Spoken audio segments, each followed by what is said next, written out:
Welcome to Your City in Action here on Salina Community Access TV. Thank you for tuning in.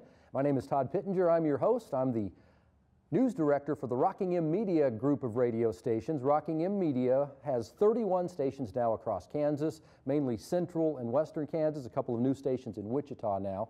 I'm the news director for our group of stations in Salina. We own 6 radio stations in Salina, and most notably, I'm the news director for News Radio 1150 KSAL. And again, thank you for tuning in to Your City in Action. Very special guest today.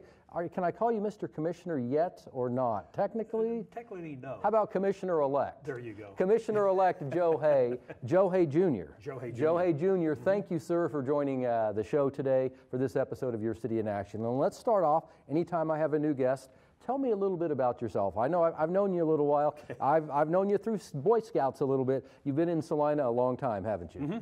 I've been in Salina 50-plus years. I'm married. I've got a beautiful wife, Mary, of 44 years. I got 4 children. We got 14 grandchildren. So you're Grandpa Joe? Grandpa Joe. Papa Joe. Papa Joe, okay. Yep. Got 14 grandchildren, and I got 2 great-grandchildren and another great-grandchild on the way. I work for Sacred Heart High School. I'm the director of maintenance at Sacred Heart High School. And I'm excited about taking over the commission job. Why, the next question, I'll delve right into it then. Why in the heck, you've got beautiful family, beautiful grandkids, beautiful great-grandkids, a beautiful wife for over 40 years. What do you want to get into the crazy world of politics for? Because, as is evidence, a couple of the recent meetings here in Salina for the City Commission, politics can be a little bit ugly sometimes. You're not kidding. I love Salina. Like I said, I've been in Salina 50-plus years. My kids have grown up here in Salina. My grandkids are growing up here in Salina. But I'm also concerned. I'm concerned that there's some things that need to be fixed, things that need to be done in Salina. We need jobs, and we need growth. And I want to be part of that. I want a chance to see what I can do. I know one person can't do it all. It's going to take more than one on the commission to do it, but I want to be there to see what I can accomplish in the 2 years I got to serve. Again, this is Your City in Action here on Salina Community Access TV. Our special guest today, City Commissioner-elect Joe Hay. And Joe, let's talk about your path to the City Commission. It's a little different. As a matter of fact, I'd say it's the most unique path in the history of Salina to a man becoming a city commissioner. I listened back to some audio, ironically enough, just yesterday. I was pulling up some old audio. It was I did a live broadcast from the Salina City County building. After there was a vote recount, I had you on the air with me live right after that vote recount. A little bit of a disappointing day for you, but tell me about your path to the Salina City Commission. You've been through 2 elections. Technically, you lost an election, you won an election, and now then you ultimately lost that election. Now you've officially won an election to be a commissioner. Did I get that all right? Yeah, pretty much. Like I said, we had the election. It turned out that once they did the county commission did their counting, right. It ended in a tie, right? Ended up being a tie. And so once they did the counting and they found out it was a tie, Don Merriman, which was the county clerk at the time, or I guess that's what he was, right. County clerk, they decided that they needed to flip a coin. I was in there for that. He didn't do a very good job. It was at the time County Commission Chairman Monty Shadwick flipped the coin. He needs to work on his coin flipping abilities. It did what it was supposed to do, but it was not a very good coin flip, right? Sure, exactly. because it bounced off the table and hit the floor. I happened to be in Oklahoma City at right. that time. I was so at the meeting. My son stepped in for me, and of course, Commissioner Hardy called tails, and right. It was heads, and right. I won. And so for a brief period of time, you were a Salina City Commissioner. Yeah, for a very brief time. Well, I guess you hadn't been sworn in, so for a brief period of time, you were a city commissioner-elect. Yes, I had my phone calls from the paper, from the news media. I called you, congratulated. It was great. Yeah, it was great, and it was party time. Then Commissioner Hardy decided that he wanted a recount. Right. And so they did the recount, and they came up with 3 more votes I guess there was a problem with one of the voting machines at that time, and when they did the recount, they didn't get them counted right. So there was, I ended up losing the election by 3 votes. The only the problem I had with it was I wish they would have done the recount first before they did the coin flip. Right. If we would have done that, then it would have been to the point where, you know, Mr. Hardy won. Right. And I have no hard feelings. I mean, you know, as far as I'm concerned, he won fair and square. That's Right. the way the voters voted. Yep. And so I made it a point at that time that I was going to run again. And so I studied real hard during those next 2 years and made the commission, you know, a lot of the commission meetings and talked to a lot of people and got a lot more support behind me. And I ran again and was very happy with the outcome. There were literally thousands of votes cast. Initially, it was thought to be a tie, then just 3 votes separated the race. 3 votes. Fair to say, if somebody out there says, you know what, I don't vote because my vote doesn't count, what would you say to them? Well, I actually had that happen. I went to work the next day and I had one of my coworkers go, wow, we forgot to vote, me and my husband. Well, there was 2 right there. So if they had voted for you. You know, there'd been a one right. vote difference or something. But, you know, voting is very important. I tell people all the time, exercise your right to vote. I feel that the city elections are way more important than sometimes the national elections. Yes, I would agree. A lot of stuff here in the city elections affects you more. Yep. And then it also goes back to the old saying, you know, if you didn't vote, you really shouldn't have a whole lot of right to have any problems with anything going on if you don't want to exercise that. And you're right about the city elections, because you here in the near future, we're making decisions about, is my property tax going to go up? Is the mill levy going to go up? Is perhaps some sales tax going to go up? You'll be making that decision on a day-to-day basis. So really, you're right, the local elections, in my book, are just as, if not more important than the presidential and national elections that happen every 4 years. Again, this is Your City in Action here on Salina Community Access Television, talking with soon-to-be Salina City Commissioner Joe Hay. We talked about that first election. The second election, it wasn't quite so close, was it? No, it was... won by several hundred votes, correct? You know, we were waiting for the tally to come in that night, and like I said, when it came in, I was very happy with the outcome. I think I shared with you earlier. I think I was the real winner of this. Right. The whole election. You know, I got a 2-year term, right. so I can go for 2 years and say, do I want to run again or sure. not? So it gives me a chance to really get my feet wet and see what happens. So you'll start a 2-year term beginning the first meeting after New Year, so January 8th. January 8th, correct. We've looked to the past enough. Let's look to the future. What do you anticipate are some of the big issues you're going to face head on? I know right now the radio station's office is downtown. Downtown is transforming before my eyes day by day. I know there's the river project. I know there's some other streetscape projects and things like that on the horizon. What do you see as some of the biggest things you're going to tackle to begin?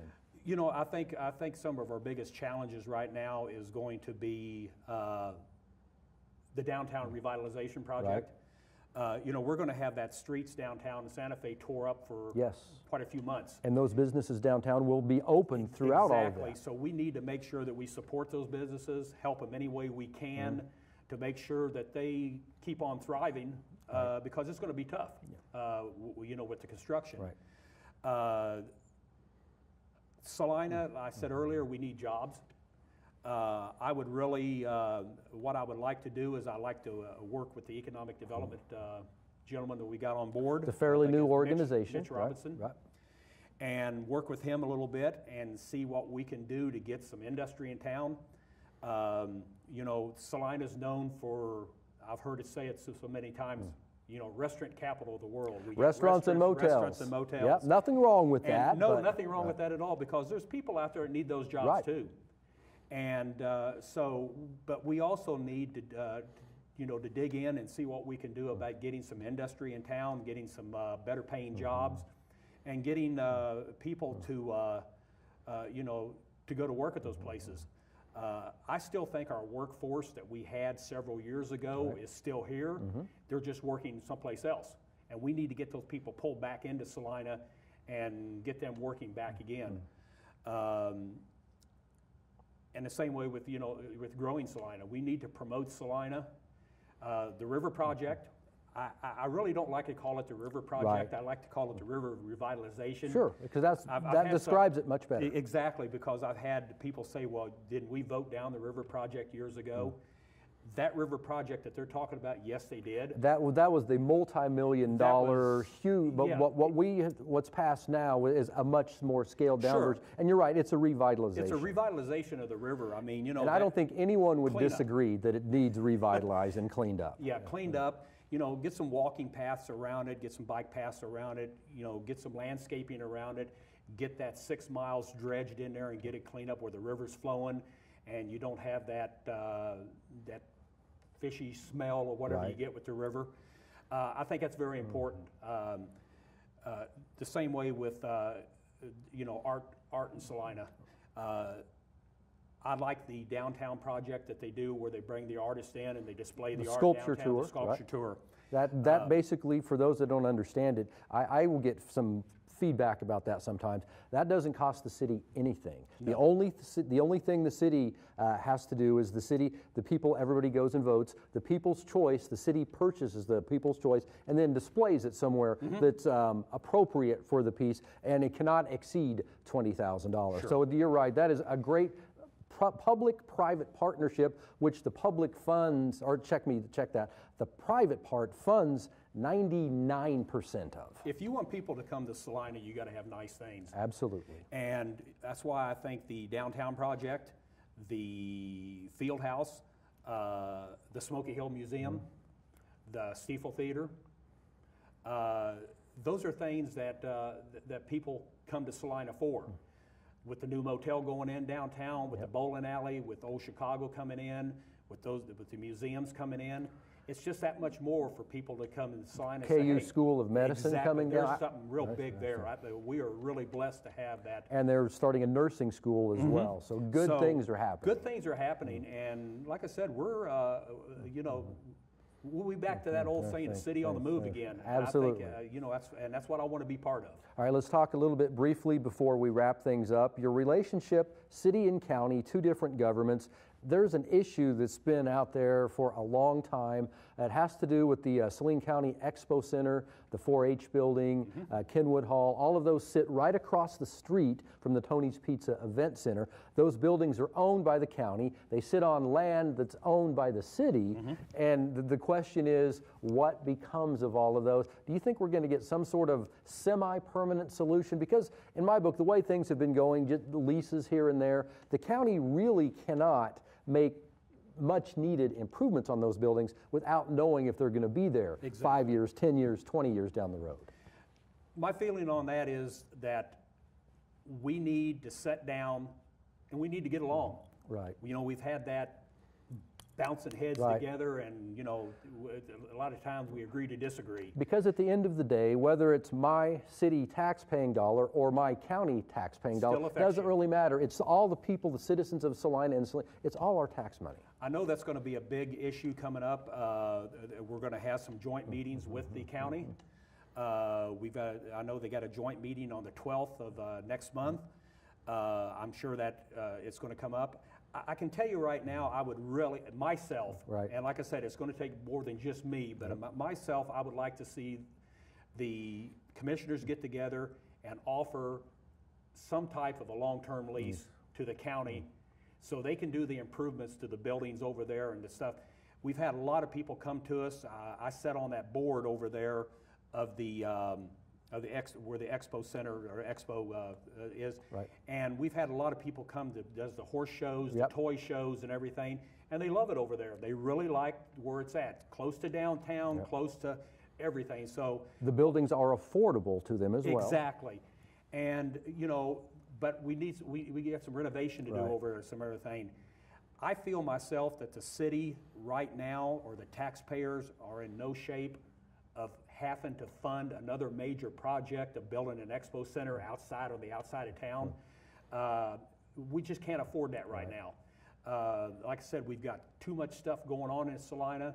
It's too much stuff that's already been, with the 1% or the 0.5% sales tax that was voted in. So a lot of that stuff, like I said, we've got now, And I just don't think that we're in any shape to be able to afford to go out and ask the taxpayers for 12, 13, 14, $15 million to build a new expo center.